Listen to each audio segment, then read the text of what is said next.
Hi, everyone, and welcome to the SFI biweekly briefing on Tuesdays at 2. I am Sarah Streeter, the Executive Director here at SFI, and today I am joined by a very special guest tuning in from Capitol Hill. Congressman Peter Meijer represents Michigan's 3rd Congressional District, and for the purposes of today, we are highlighting the fact that he is a co-sponsor of the recently introduced National Security Reforms and Accountability Act, which some of us affectionately refer to as NSRA.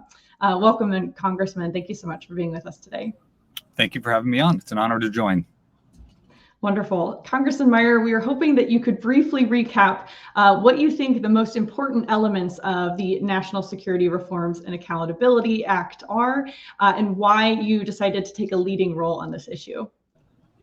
Absolutely. I would say, to answer the second question first, I served in Iraq as a soldier from 2010 to 2011. I worked in Afghanistan as a civilian from 2013 to 2015. The way in which our post 9/11 conflicts have operated with minimal congressional oversight and very little check between the legislative and the executive, I think is one of the reasons why these conflicts ended the way that they did, why they weren't aligned with strategic objectives, why the hard questions were not being asked at every point, and frankly, more importantly, why the Pentagon never had to fully articulate just what the mission was, how our operations were in fulfillment of that mission, and holding itself accountable to that end state. So when it comes to what the NSRA, the National Security Reforms and Accountability Act, what that actually entails, is essentially 3 broad buckets, between war powers, arms export control, and emergency powers. Now, they're united in some ways. There have been times where the executive was attempting to involve the U.S. in a conflict where it was neither easily dovetailed under an existing authorization for the use of military force, or selling weapons that were, in order for Congress to block a foreign military sale, they need to have veto-proof majorities in both houses, which is a very high bar to achieve. And then number 3, emergency powers offer an end run around both of those. So the goal here is really constraining that process on each point to say, if you want to engage the U.S. in a foreign conflict, you need Congress to sign off on that. I mean, that Congress holds those Article 1 responsibilities. So reforming that military engagement process, more clearly defining what hostilities are. These are some of the weaknesses of the War Powers Act of 1973.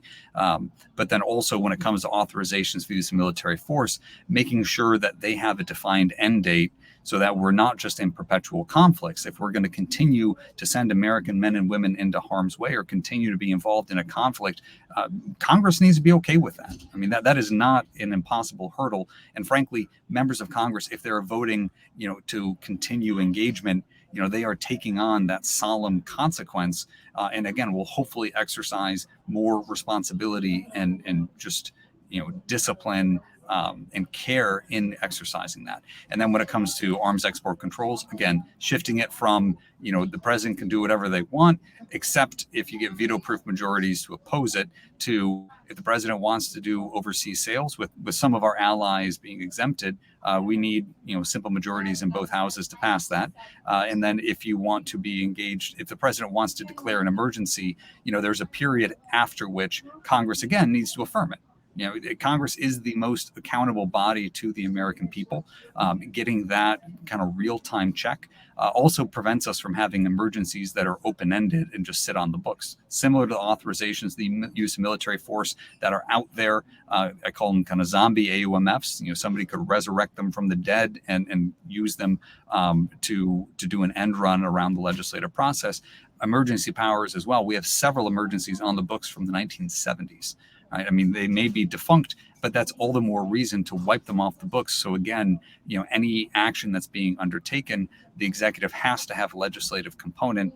And I want to just say none of this precludes the president from reacting to defend, American forces or to defend the homeland. None of this prevents an emergency from being declared. It's saying after that initial moment has passed, you need that sign on, you need that ratification by both houses of Congress in order for that to be enduring. Excellent. Yes, important clarification at that point at the end. And you've kind of alluded to this already, but it sounds like in your mind, the impact that this will have specifically on military families, people who have loved ones in their life who serve in uniform, that it would be a process that is worthy of the service and sacrifice that comes from families, and potentially might even reduce the number of protracted conflicts that our families are called to serve in that may not have as well articulated aims, if I'm understanding how you see this correctly. Yeah, and also to put it very simply, if military families, if they're sending a parent, a spouse, a child, if they're sending them into harm's way, I don't think it's an unreasonable burden to ask members of Congress to affirm that they are willing to cast that vote in order to do it. And if you cannot get Congress to say that this conflict is in the nation's best interest, we shouldn't be fighting it. Simply put. Absolutely. Well articulated. Well, speaking of Congress, something that's remarkable about this bill and this issue more broadly is that it has bipartisan appeal. And I was hoping you could reflect a little bit on why you think that it is that this issue seems to gather traction with folks on both sides of the aisle. Yeah, there are definitely ways in which in a political moment, it can be hard to take away power from a president of your own party. I think those who are looking a little bit more long-term realize that this is inherently not a partisan issue. This is about the balance of power between the president and the Congress, between the executive and the legislative, and really returning it to the balance that our founders intended. I mean, there's a reason why declaring war, raising an army, that was an Article I responsibility. That was something that within our Constitution goes to Congress. The president may be the commander in chief, but that is coming with not only Congress authorizing the funds, but also affirming the ability of the president to put those troops into harm's way. Now, the problem that we have today is that Congress just delegated that authority, just, gave the president carte blanche without a lot of those checks. So we're returning that. But again, it's not a Democrat or a Republican thing. I think some take varying stances on legislation depending on which party is in power and if they're part of that party or not. But to me, this is about good constitutional hygiene. This is about making sure that we are affirming processes as intended by our founders and giving the checks and balances that really allow for the best possible outcome in the most responsive and responsible governance. And when an issue is bipartisan, the hope is that it has more success at actually making progress. And so we wanted to also ask how you can help us understand the status of war powers reforms pretty broadly in Congress. So we know that the House, for example, took action earlier this year to repeal some of those outdated zombie war authorizations. I think you aptly named them, especially those related to the Iraq War. And you, I should also highlight, helped co-sponsor some of those efforts as well, which we're grateful for. Does this issue of war powers reform carry much urgency with your colleagues on the Hill? Or would you consider this to be more of a slow and steady wins the race type of issue? I think I would say both. When it comes to the repeal of the AUMFs, I think it's really hard to argue against it. I mean, we have three outstanding authorizations to use the military force that I qualify as the zombies.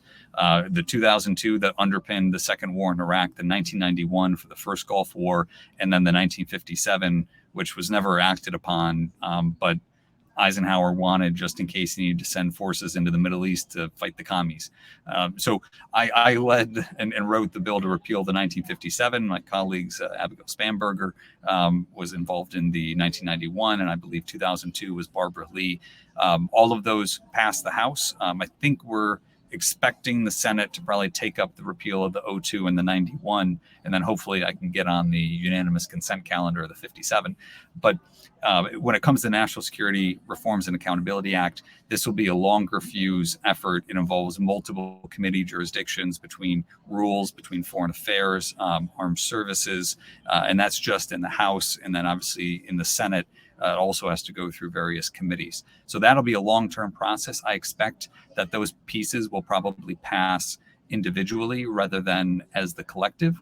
But our goal, again, is to say we have strong bipartisan support around this general goal around, reforming how we conduct, the war powers component, getting that reform of basically three pieces of legislation from the late 60s and early 70s between the War Powers Act, between the Emergency Powers Act, and then between the Arms Export Control Act.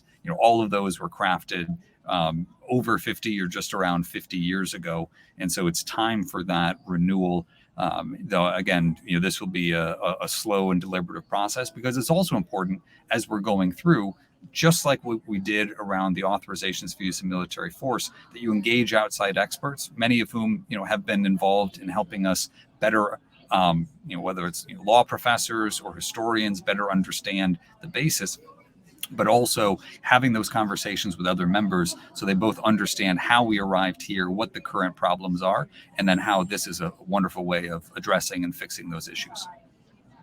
And we certainly hope that our members and more military families can be part of that long and deliberative process and contributing kind of our lived experiences and insights about how these authorizations have impacted us. And on that note, I know you've got to go soon, but real quickly, if you wouldn't mind just sharing, what are ways that members like ours here at Secure Families Initiative, loved ones of those who serve in uniform or have served previously in uniform, what is it that we can do to help support your efforts in Congress to make these law changes a reality?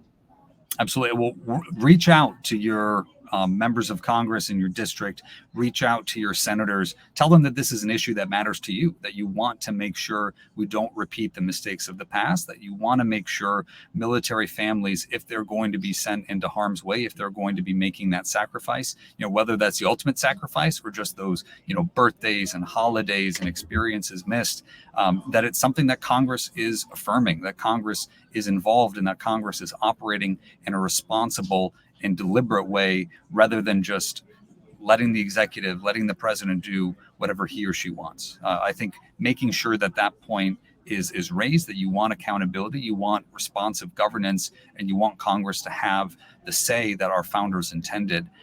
Amplify that message, share it with elected officials, let them know that this is something important to you. Excellent. Well, thank you so much, Congressman, for joining us today. We will take that call to action in earnest, and we will work on that. But meanwhile, thank you to everyone in the audience for joining us. We hope you tune back in 2 weeks from now for our next biweekly brief. Have a good day and good luck with votes. Thank you.